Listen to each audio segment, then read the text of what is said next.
Comment devenir pilote de ligne en 2026? J'ai un scoop pour vous, c'est la même chose qu'en 2025, qu'en 2024 et ça sera la même chose en 2027, 2028 jusqu'à qu'il n'y ait tout simplement plus d'êtres humains sur Terre.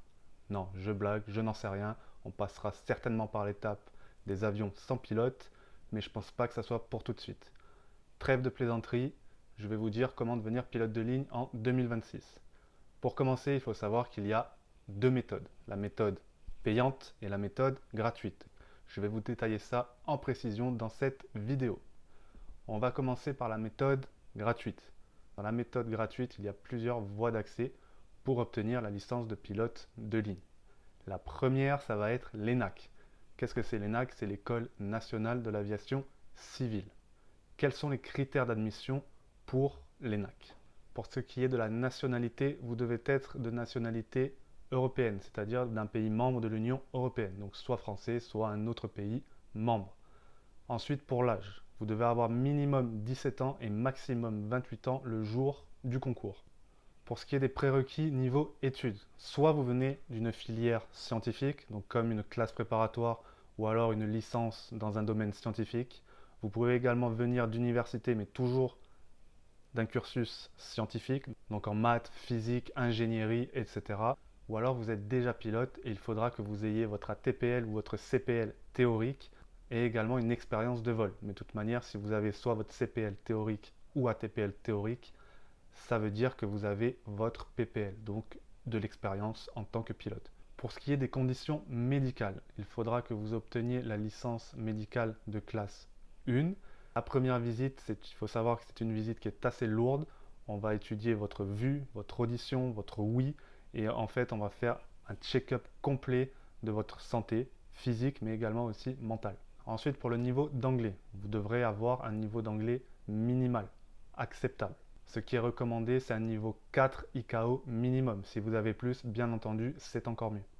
Maintenant, je vais vous donner quelques points clés du concours pour entrer à l'ENAC. Déjà, il faut savoir qu'il y a une sélectivité très élevée, c'est-à-dire qu'il y a environ 2% de candidats retenus sur l'ensemble des candidats chaque année. Cela représente à peine quelques dizaines de places selon les années, mais dites-vous bien qu'il y a très peu qui sont retenus à la fin. Le concours, il va se dérouler sur plusieurs phases. Vous allez avoir des épreuves écrites, des tests psychotechniques, des tests psychomoteurs et enfin vous aurez des oraux et des entretiens individuels. Les épreuves écrites, qu'est-ce qu'il y a à l'intérieur? Ça va être des mathématiques, on va vous demander quand même un bon, voire un très bon niveau. Vous allez avoir de la physique, vous allez avoir de la logique et du raisonnement. Et enfin, vous aurez de l'anglais, tout ce qui est compréhension et expression. Pour les tests psychotechniques, ça va porter sur votre attention, sur votre mémoire, sur tout ce qui est raisonnement rapide, et enfin sur la gestion de votre stress et de vos prises de décision. Les tests psychomoteurs, ça va porter sur la coordination main-œil, ça va également porter sur tout ce qui est précision gestuelle, quand vous êtes dans le cockpit par exemple, vous devez être précis dans ce que vous faites. Et ça va porter également sur votre capacité à gérer plusieurs tâches en même temps. Dans les épreuves orales, il y aura des mathématiques, de la physique, vous aurez également de l'anglais bien entendu, et enfin des analyses et du raisonnement, et tout ça à voix haute, donc à l'oral forcément. Vous aurez également un entretien de motivation. On va vous demander quelles sont vos motivations pour devenir pilote de ligne. Qu'est-ce qui vous donne envie? Pourquoi vous avez choisi cette voie? On vous posera aussi des questions sur votre connaissance du secteur aérien, si vous en avez ou si vous n'en avez pas. Mais si vous n'en avez pas, sachez que vous partez quand même d'un mauvais pied. Et enfin, ils vont évaluer votre cohérence, la cohérence globale de tout votre projet aéronautique pour devenir pilote de ligne. Il y aura également une évaluation de votre comportement. Ça sous-entend tout ce qui est travail en équipage, communication. On va tester aussi votre leadership, voir si vous avez de l'humilité, très important. Et enfin, votre capacité à suivre des procédures. Le classement final, comment il s'établit? Ça va être une moyenne sur l'ensemble de toutes les épreuves. Comme je le disais juste avant, les places sont vraiment très limitées. Environ 2% de candidats retenus chaque année sur les milliers qui vont se présenter au concours. Et sachez qu'il y a vraiment une chose qui est rédhibitoire. Si vous n'arrivez pas à obtenir votre licence médicale de classe 1, sachez que c'est mort. C'est une condition absolue. Maintenant, voyons la deuxième voie d'accès dans la méthode gratuite. Et cette voie d'accès, ce sont les cadets Air France. Alors, voyons les conditions pour accéder aux sélections des cadets Air France. Premièrement, la nationalité. Vous devez être de nationalité européenne, d'un pays membre de l'Union européenne.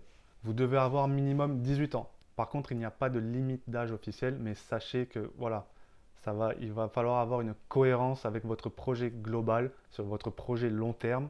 Et Air France va préférer quand même des pilotes le plus jeunes possible pour pouvoir les former et pour pouvoir les avoir en tant que pilotes durant toute leur carrière au sein de la compagnie. C'est le but d'Air France, ce n'est pas d'exporter leurs pilotes vers d'autres compagnies, mais c'est vraiment de les garder tout au long de leur carrière de pilote.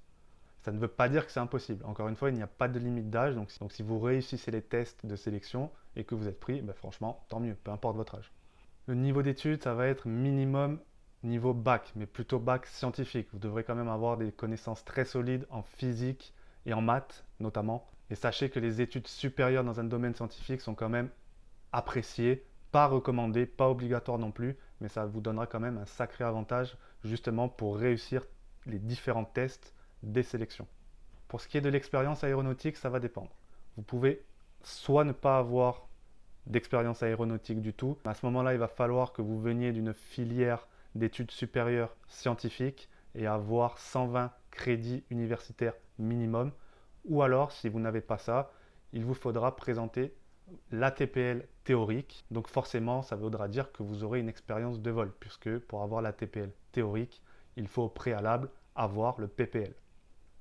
Niveau médical, c'est toujours pareil, c'est la licence médicale de classe 1 et elle vous sera demandée avant les sélections du coup. Donc voilà, faites en sorte d'obtenir cette fameuse licence médicale avant de postuler aux sélections des cadets Air France.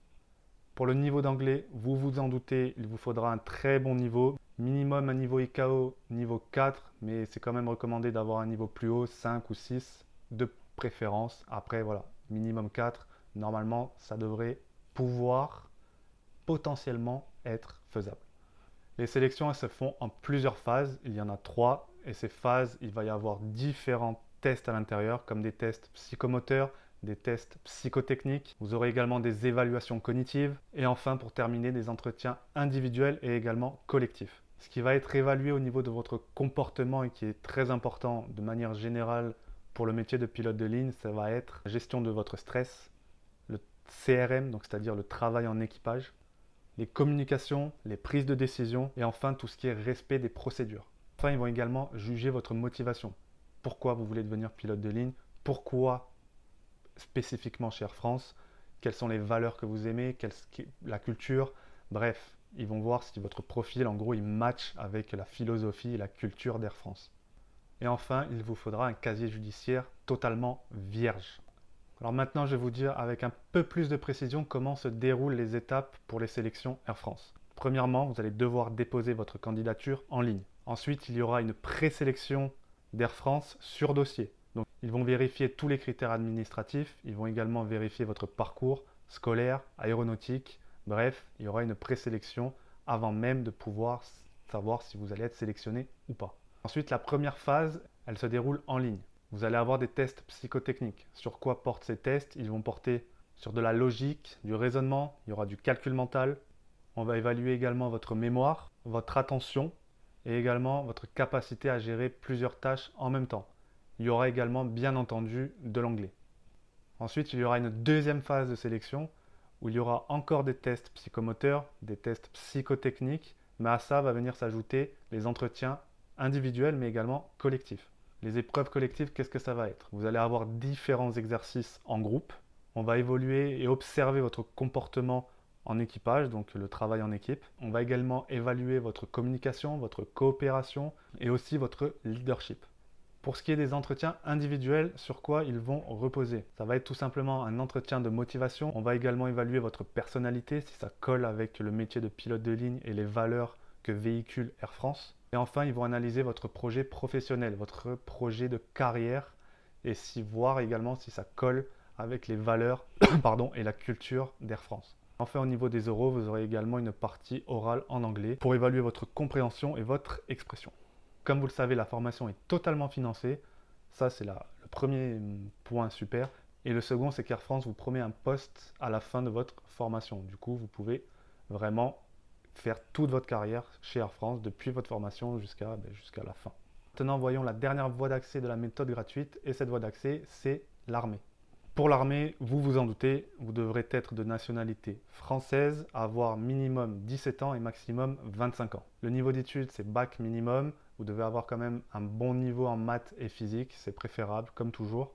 Les études supérieures dans un domaine scientifique, elles sont appréciées, mais ce n'est pas obligatoire. Ce n'est clairement pas une raison de refus. Pour ce qui est de l'aptitude médicale, ça va être une aptitude vraiment très stricte, militaire. Vous allez devoir vraiment avoir une vue parfaite. On va, pardon, on va vous analyser de A à Z, un peu comme pour la classe médicale de classe 1, mais version militaire. C'est-à-dire qu'on va voir votre cardio, votre vue, votre ORL, votre neurologie, bref. Il y aura également des sélections psychotechniques, donc avec des tests cognitifs, du raisonnement et de la logique, gestion du stress, l'attention, et on va également évaluer votre mémoire. Il y aura également des sélections, des tests psychomoteurs, tout ce qui est coordination, multitâche, votre réactivité. Vous devrez passer également par des entretiens. On va vous demander pourquoi vous avez choisi l'armée, quelles sont vos motivations militaires. Ils vont évaluer votre esprit d'équipe, très important, votre résistance au stress, et enfin votre capacité à suivre une discipline très stricte. Conditions physiques, vous vous en doutez, vous devrez être en très bonne condition physique pour pouvoir intégrer l'armée. De toute manière, il y a des épreuves physiques et si vous ne les réussissez pas, sachez qu'elles sont éliminatoires. Pour ce qui est du casier judiciaire, il faut qu'il soit bien entendu vierge. Et enfin, sachez également que vous aurez un engagement minimum de 10 ans avec l'armée pour votre premier contrat, qu'ensuite vous pourrez renouveler ou pas. Et j'ai oublié de préciser, bien entendu, mais à un moment donné dans votre formation, on va vous demander une spécialisation, donc soit pour devenir pilote de chasse, pilote de transport ou pilote d'hélicoptère par exemple. Voilà, ça c'était pour la méthode gratuite avec les différentes voies d'accès. Maintenant, voyons la méthode payante. Pour la méthode payante, vous avez une seule solution, c'est les écoles privées. Les écoles privées, selon les écoles, vous devrez avoir minimum 17 ans ou 18 ans. Il n'y a pas de limite d'âge, mais c'est toujours pareil, les compagnies vont toujours préférer prendre des pilotes plus jeunes. Bien entendu, ce n'est pas impossible. Pour ce qui est de la nationalité, si vous vivez en France par exemple, il n'y aura aucun souci, vous pouvez tout simplement vous inscrire dans n'importe quelle école de pilotage dans l'Union européenne, voire dans le monde entier.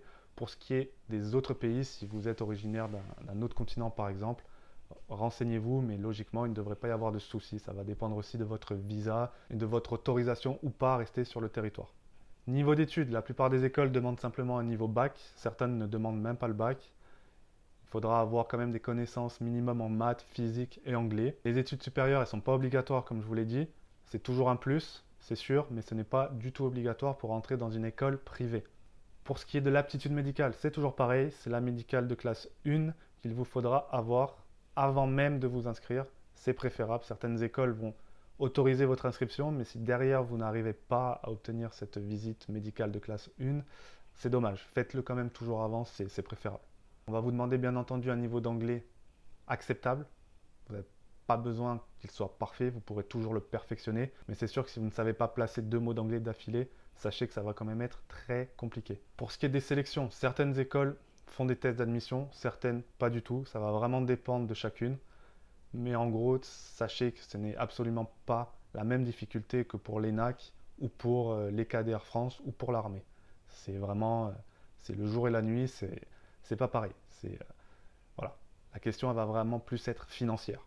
Justement, la question financière, parlons-en. Combien ça coûte une école privée? Pour prendre une fourchette assez large, comptez entre 80 000 et 120 000 euros, tout compris, le package total.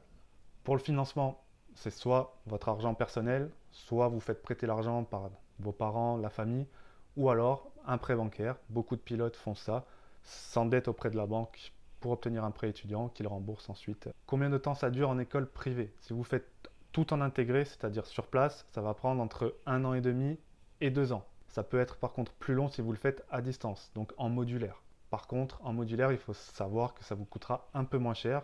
La différence, c'est pas énorme, mais voilà, vous pourrez étaler votre formation selon votre budget, selon votre temps également, si vous travaillez déjà. Pour ce qui est de l'insertion professionnelle, après être passé par une école privée, clairement, on n'est pas sur les cadres Air France qui vous promettent un poste, même si certaines écoles privées travaillent avec des compagnies, en collaboration plutôt avec des compagnies, il n'y a pas d'assurance à la sortie de votre formation que ces compagnies-là vont vous embaucher. Ça va vraiment dépendre du marché. Si vous vous trouvez en bas, dans le creux de la vague, bah, ça va être plus compliqué que si vous vous retrouvez à la fin de votre formation en haut de la vague. Voilà, ça va vraiment dépendre du marché. Il y a pas de science exacte, malheureusement. Après, il faut savoir que passer par une école privée, ça va vous demander un engagement personnel différent que si vous passez par un financement total de votre formation. Il va vous falloir une forte discipline de travail, surtout si vous le faites à distance. Vous allez devoir gérer votre temps et placer ce temps-là que vous avez à disposition pour vraiment vous mettre à fond dessus. Il y a trop de choses à savoir pour vraiment vous dire non, je vais le faire comme ça. Donc il faut vraiment une discipline vraiment très stricte. Il faudra également que vous puissiez encaisser la charge mentale, la pression financière. Parce que oui, la pression financière, pour le coup, existe vraiment. Quand vous passez par l'ENAC, par exemple, et qu'on vous finance la formation, vous n'allez pas devoir la rembourser à la fin. Là, vous allez devoir la rembourser. Surtout si vous passez par un prêt bancaire. Après, si on vous fait des dons, tant mieux. Mais voilà, la plupart des pilotes qui doivent financer leur formation en école privée passent par un prêt bancaire. Et du coup, c'est une charge mentale, c'est une pression financière que vous devez être capable de gérer. Voilà pour la partie payante, voilà pour cette vidéo. J'espère que ça va aider certains d'entre vous qui envisagent de devenir pilote de ligne dans les années qui viennent. N'hésitez pas à commenter, à partager, à poser vos questions. J'y répondrai avec plaisir. Vous trouverez également, pour ceux et celles qui cherchent un cadeau aéronautique pour passionnés d'aviation, vous trouverez dans la description notre boutique. Voilà, je dis ça comme ça en passant. Et moi, sur ce, je vous dis à très bientôt. Ciao.